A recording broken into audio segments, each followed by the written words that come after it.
needs to, and getting that bunker just in case he doesn't. First of all, it's going to be very helpful against the Mutalisks when they come around, because he's going to be able to protect that high ground ramp. The Mutalisks aren't going to have as an easy time moving back and forth, and additionally, it's going to provide a little bit of buffer against those Zerglings should those Zerglings decide to all in, and Savior almost able to pick off that SCV, but not able to do a lot else.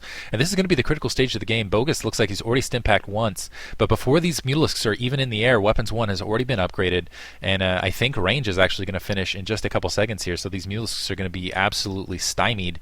There's not a lot they're going to accomplish at all, and honestly, it looks like this is just kind of a fake maneuver from Savior, though. He really didn't dedicate a lot of Mutalisks. I think Bogus was expecting to see a lot more. There are more, it looks like, coming that direction, but I think he was expecting an all-in attack right there. And Savior, it looks like he is going to find some hole where the Marines are not, along with the medics, and he's going to be able to pick off an SCV and a turret and get a little bit of a bonus here, but loses a Mutalisk in exchange for it, which is a little bit dangerous. He manages to get another another SCV on the corner there. Some really nice Mutalisk control, I gotta say, and now transferring some troops on the ground. This is kind of the critical stage.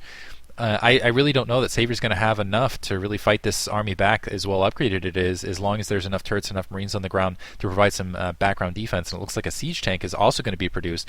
And since those Mutalisks not very effective against the level 1, and since there's enough of them out on the ground to deal with it, unless Savior shows some beautiful Mutalisk micro, essentially Bogus is just going to be able to walk right up to his front door before the lurkers are basically even upgraded or even positioned to deal with any sort of additional defense. And it looks like, yeah, Savior's going directly to Queen's Nest, and I worry about Savior period now in this match, because Bogus is really going to be able to exploit the timing here, where there's just, again, not a lot of lurkers. The lurkers are going to be countered, and he's not going to be able to, first of all, defend that bottom right-hand corner. I think with that Nidus Canal, it's going to be quite a bit delayed. And additionally, he's not going to have enough units, just pure lurkers on the ground, to deal with Bogus's really high upgraded army right off the bat. So Bogus, I assume he's going to turn and get aggressive here in the next few seconds. He's got a large enough army. He's got enough turrets out to play a little bit more defensively.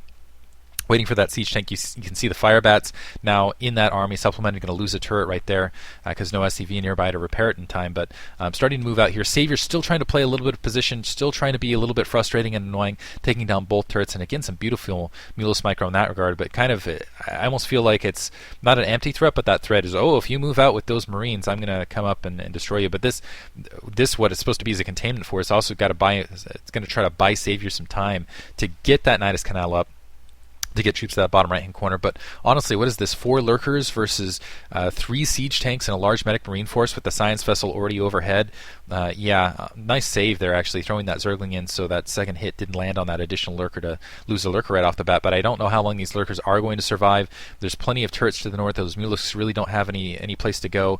And again, with the high upgrades, I just think they're kind of a nil factor in this stage of the match. And now those lurkers trying to pull back. It looks like, oh, the Mutalisks running. Oh, bad position for them.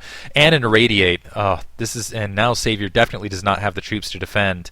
And taking so much additional damage on those Mutalisks as well. I don't even know if he has enough Mutalisks in the stack to one-hit Marines anymore.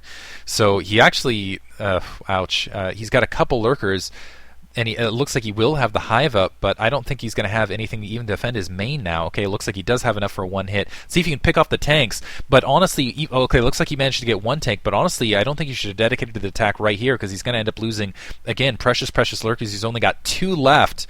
Again, I feel like that was just, I guess he had to delay somewhere, but I think Bogus is just going to be able to run over him now. Still 2 siege tanks left, nothing but Zerglings to try to get in the way now, and too many, and those Mutalisks have just taken too much damage before, and that was actually critical. He's able to sneak the Zerglings out around the corner. He might be able to cut off some reinforcements. Additionally, he might be able to use them in a pincer attack from behind.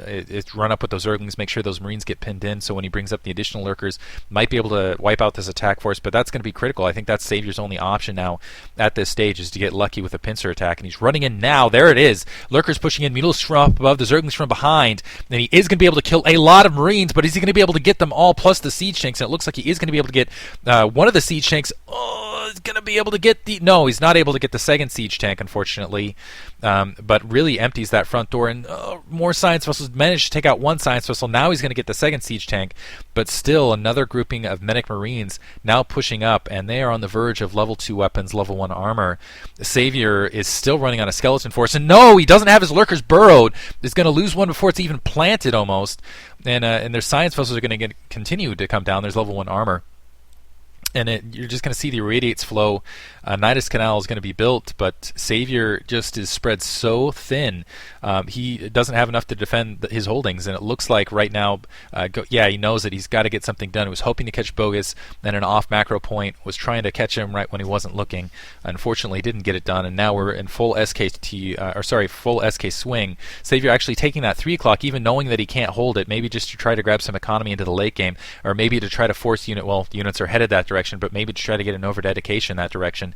But now a single sunken colony there to the right, a couple lurkers. Looks like they just got caught out in the field once again, and that's just 5 lurkers that, again, are pinned back. There's level 2 weapons, and no lurkers on the front door. I don't know what Savior's thinking, actually moving those lurkers out like he did. A couple of them getting irradiated, more of them getting knocked out. Savior does not have the gas to do anything at this stage.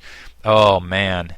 And that is going to be it for Savior. He takes out a science vessel, but it really doesn't make a difference because he's got 1 lurker to try to stop basically 2 control groups of medic and marines, and he does not have the army to stop. It looks like he might get some lings to clean up, not even going to be able to take out that attack force. Loses his secondary, loses everything in the bottom right hand corner, and Bogus is going to be able to take this match through a little bit of a risky opening, but it really paying off for him.